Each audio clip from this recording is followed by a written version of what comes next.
인구의 증가, 또 대출액의 증가, 조세 부담의 완화 등이 내 부동산 가격 상승의 조건이 됩니다. 그리고 또 상대적 희소성 증가로 인한 상승도 있다고 하네요. 그리고 부동산 시장의 기능은 자원을 배분하는 기능이 있고, 교환하는 기능이 있고, 가격을 창조하는 기능이 있고, 정보 제공 기능이 있다고 합니다. 양과 질의 조정 기능도 있다고 합니다. 이거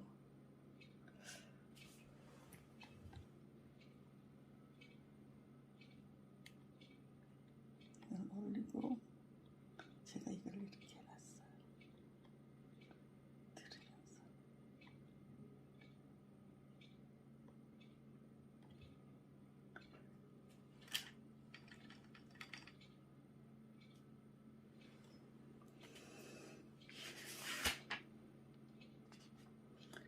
그리고 부동산 시장의 특징으로는요, 수요와 공급의 조절이 곤란하다고 합니다.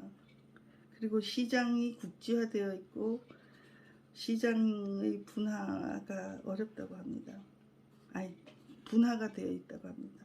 불완전한 시장이고요. 법적 제한이 과다하게 많습니다. 거래의 비공개성. 네, 부동산은 거래가 되면은 뭐 공개하거나 이러지는 않고, 네, 개인들 간의 비공개성이 있습니다. 상품의 개별성. 네, 모든 상품이 똑같은 거는 뭐 거의 없다고 보면 됩니다. 시장의 비조직성. 네, 상품은, 네, 부동산은 네, 조직적이지 못하다고 합니다. 거래 기간의 장기화. 네, 우리가 다른 물건 사면은 금방 살 수 있지만은 이 부동산은 거래 기간이 좀 장기화되고 있다. 공동주택 면적. 공동주택에서 전용면적, 공용면적, 공급면적, 분양면적 이런 말이 있는데요. 전용면적이라는 것은 분양계약자가 독점적으로 사용할 수 있는 실제 면적의 아파트의 경우, 현관 내의 공용면적이라 하는 것은요, 여러 분양 계약자가 함께 사용하는 복도, 계단, 엘리베이터 등의 면적으로 계단, 복도, 현관 등 공동주택의 지상층에 있는 공용 면적입니다. 여러 가구가 같이 쓰는 주거 공용 면적과 지하층, 관리사무소, 노인정 등 단지를 구성하는 기타 공용 면적으로 구분이 됩니다. 공급 면적이라는 것은요, 전용 면적과 주거 공용 면적을 합친 면적을 의미합니다. 그리고 분양 면적이라고 하는 것은요, 공급 면적과 기타 공용 면적의 합산 면적을 의미합니다. 네, 요거는 그 부분이고요. 또 다시 전체적으로 한번 살펴보겠습니다. 네, 우리가 부동산 거래할 때요, 이 사례적으로 이래 보면은 전세를 끼고 아파트를 구입해서 임대 사업을 하면서 상당한 양도 차익을 얻기 위해서 할 수도 있거든요. 만일에 아파트를 구입한다고 하면은요, 구입할 때 유의해야 할 점들이 있습니다. 네, 그걸 한번 살펴보겠습니다. 여러 가구가 벽, 바닥, 통로 등을 공유하고 있어서 방음이나 방수, 프라이버시 침해로 인한 문제가 발생할 수 있습니다. 이런 걸 잘 살펴봐야 돼요. 여러 세대가 주차장 및 기타 각종 편의시설을 공유하므로, 네, 그런 것도 잘 살펴봐야 됩니다. 단지 입구로부터 세대까지 거리가 멀어 단지에서 가까운 곳의 편의시설이 밀집되어 있지 않으면 생활이 불편할 수 있습니다. 소재 지역이나 시공회사의 인지도로 아파트 가격이 영향을 줍니다. 단지가 클수록 관리비 절감이 있으므로 최소 500가구 이상이 되는 것이 좋습니다. 네, 이런 것을 네, 저기 염두에 두고 만일에 아파트를 사시면 좋다고 하네요. 또 적용되는 또 다른 거는 뭐 어떤 게 있냐 하면 이 아파트 매매할 때 아파트에 대한 기초 상식을 가지고 있어야 되는데요. 네, 공동주택이라 하는 것은 건축물의 벽, 복도, 계단 등 설비 등의 일부를 또는 전부 또는 일부를 공동으로 사용하는 각 세대가 하나의 건축물 안에 각각 독립된 주거 생활을 영위할 수 있도록 구조된 주택을 말하는데요. 이 중 아파트는 500층 이상의 공동주택을 말합니다. 네, 그러니까 이런 기초적인 아파트라고 하면 어떤 것이다. 아니면은 네, 뭐 연립은 어떤 것이다. 이런 걸 알고 있으면서 저기 이런 부동산을 거래하시는 게 좋을 것 같습니다. 네, 아파트라고 해도 아파트도 주상복합 아파트가 있고 뭐 여러 가지가 있거든요. 그리고 공용주택이라는 것은 아파트나 연립주택 또 뭐 등 이제 공동주택과 분양상가나 오피스텔과 같은 구분 소유권이 인정되는 건물의 면적과 관련해서 이런 용어를 알고 계시면 좋습니다. 전용면적, 공용면적, 공급면적, 분양면적 이런 걸 확실하게 알고 계시면 네, 거래하실 때 네, 그 내용을 정확하게 알 수가 있습니다. 그리고 아파트를 구입할 때 점검해야 하는 사항으로서는 어떤 게 있냐면요. 아파트 단지 내 환경에 대해서 살펴봐야 되는데요. 아파트의 진입 도로가 어떻게 되어 있나, 또 접근이 어떤가, 접근 조건 또는 아파트 환경 조건, 행정 조건 이런 것을 살펴보는 게 좋습니다.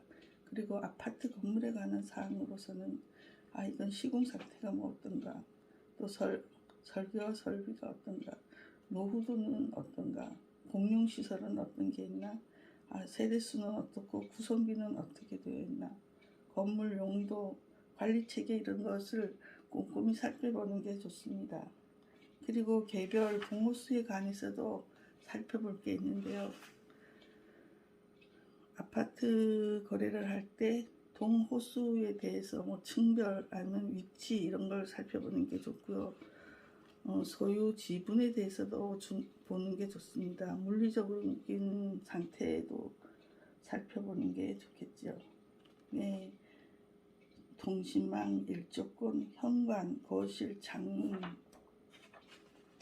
주방, 침실, 수납공간 이런 거는 개별 동호수에서 이런 데 관심을 가지시는 게 좋습니다. 주상복합 아파트 구입할 때 유의할 사항으로는요.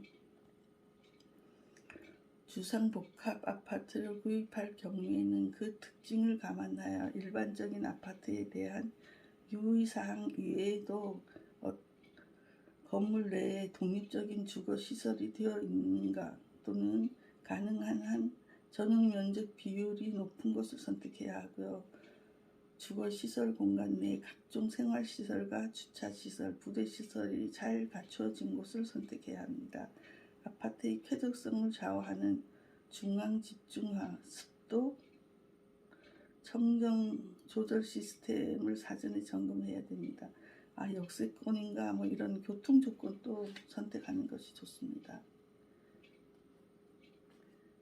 네, 그리고 또 다른 부동산 시장에 대해서 한번 보겠습니다. 부동산 시장의 경우에는 네, 이제 어떻게 부동산 시장의 기능이라고 하는데요.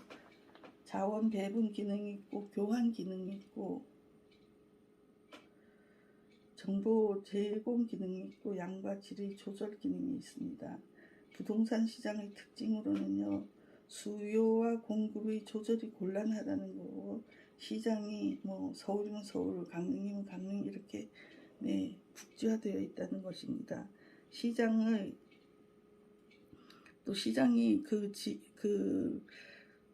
분화가 되어 있어요. 그리고 불완전한 시장이고 법적으로 제한이 과다합니다. 거래의 비공개성이고 상품의 개별성, 시장의 비조직성, 거래 간의 장기화.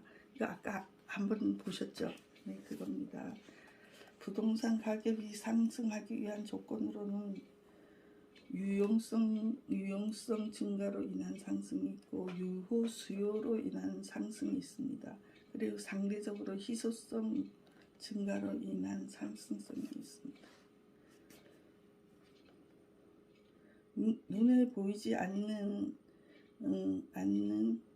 부동산 시장에서는 어떤 기능이 있는지 한번 보겠습니다. 그 자원 배분의 기능이 있고 교환의 기능이 있고 가격 창조의 기능이 있고 정보 제공 기능이 있고 양과 질의 조정 기능이 있습니다. 부동산 시장의 특징으로는요. 부동산 시장은 부동산만이 지니는 위치의 고정성, 개별성, 내구성 등의 특징으로 인하여 다른 일반 재화의 시장과는 다른 고유한 특성이 있습니다. 수요와 공급을 조절하기가 곤란합니다. 그 조절하려면 기간이 많이 걸려요. 집을 하나 짓는다 이러면은 한 1년 이렇게 되니까 그 조절이 쉬운 게 아닙니다. 시장의 국지화. 부동산 시장은 지리적 공간과 밀접하게 결부되어 있기 때문에 지역에 따라 여러 개의 부분 시장으로 구분이 됩니다. 시장의 분화 또는 불완전한 시장, 그리고 자금의 유용성과 관련해서 또 부동산은 고가품이므로 자금의 원활한 유통은 부동산 시장을 활성화시킨다. 그러나 정부의 화폐 정책도 부동산 시장에 영향을 미칩니다. 거래의 비공개성. 부동산 투기를 줄이기 위한 정부의 다양한 중과세 정책으로 부동산 거래는 은밀하게 이루어지기도 합니다. 이로 인해 부동산 가격이 불합리하게 형성되기도 합니다. 상품의 개별성. 부동산의 특성 중 개별성, 고정성 등은 부동산 거래에 있어서 표준화를 가능하게 만드는 요인이 됩니다. 이렇게 되어 있네요. 시장의 비조직성. 부동산 시장은 국지성, 은밀성, 개별성 등으로 인하여 지역 시장, 나아가 국내 시장을 비조직화하게 만듭니다. 거래 기간의 장기화. 이거는 황금성을 곤란하게 합니다. 부동산 시장에서의 가격 변동은 부동산 가격이 상승하기 위한 조건으로는 아까 어떻게 있냐면 유용성하고 유효 수요가 있습니다. 그리고 상대적인 희소성이라고 하네요.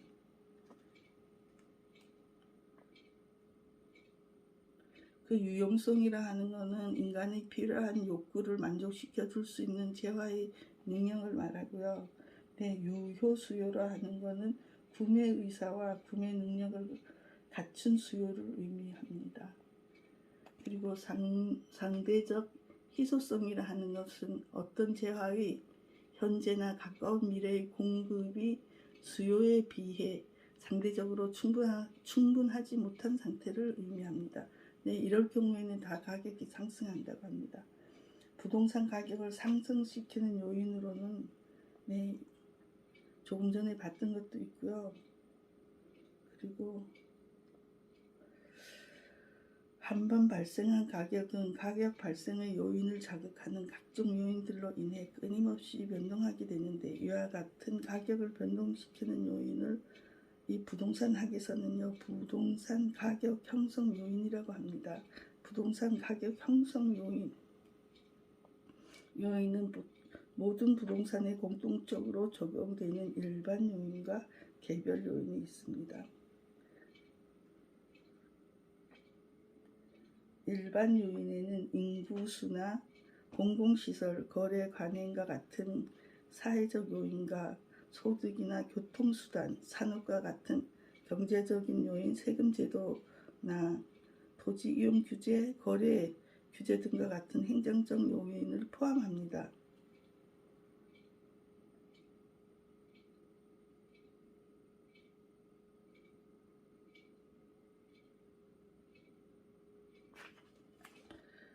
그리고 그 다음에는 내 집 마련 10개명 이런 거 있는데요. 한번 읽어보겠습니다.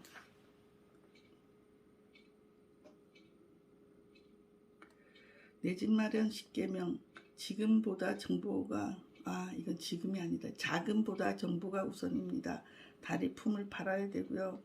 시기를 잘 선택하라. 또 발전 가능성을 보고 투자하라. 청약 통장을 빨리 사용하라. 좀 더 넓게 멀리 봐라. 진흙 속 진주를 찾아라.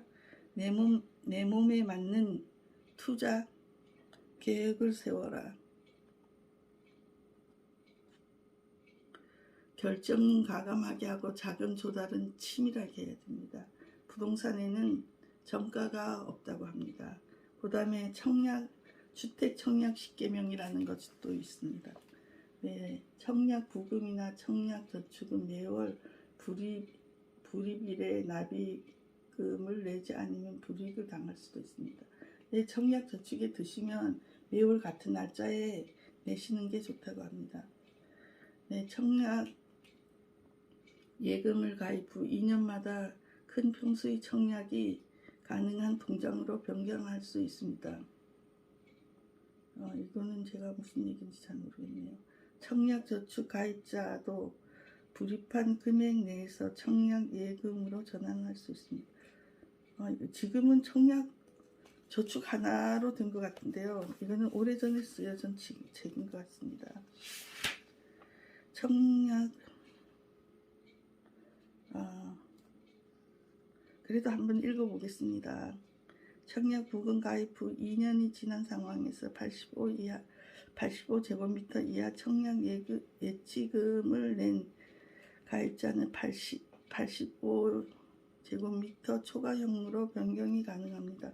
네, 이거는 기간이 지난 다음에 얼마 이상은 몇 평, 얼마 이상은 몇 평 이런 얘기인 것 같습니다.